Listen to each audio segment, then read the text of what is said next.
Un réseau de kidnappeurs d'enfants vient d'être démantelé à Mbam. Le jeudi 16 janvier 2020, 2 enfants ont été kidnappés. Une fille de 10 ans et un garçon de 5 ans. La scène se déroule à Ibolva, à l'école publique groupe 1, dans le premier arrondissement, aux sorties des classes. Bengono Asourosa Jessica, celle qui a perpétré le rapt. L'école était déjà sortie, les enfants cherchaient l'ardoise.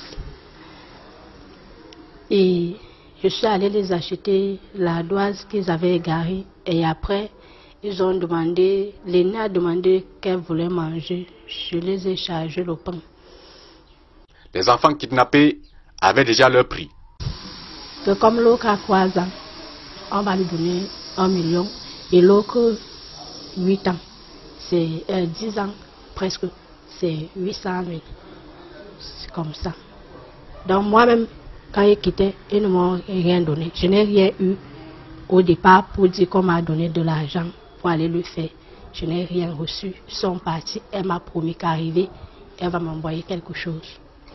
Olonomang Christina et son époux étaient chargés d'amener les enfants kidnappés hors des frontières camerounaises. La direction c'était tout droit à Kiossi pour aller à Malabo avec les enfants là.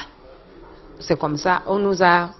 Après avoir contourné le poste de contrôle à la sortie de Bolva, Christina et son époux, y compris les enfants, ont emprunté un cas de transport en commun.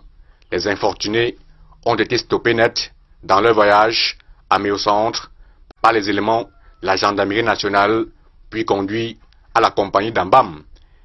Les enfants, ils ont été remis hier à leur maman. Donc, ils sont en bonne santé, ils sont sains et saufs. Et... Sécurité des biens des personnes, la gendarmerie nationale veille au grain. Nous avons renforcé le dispositif au niveau des axes parce que nous savons que c'est le couloir qu'ils passent.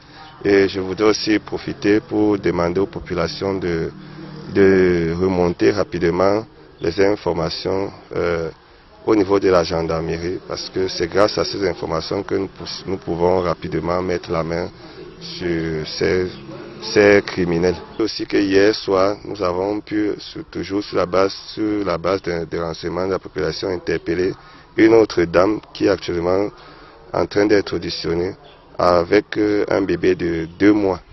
Donc, nous pensons que c'est une organisation qui serait du côté de la Guinée, du pays voisin, qui serait le principal pourvoyeur en termes financiers. Entre audition et confrontation, les présumés kidnappeurs répondront de leurs actes dans les juridictions compétentes.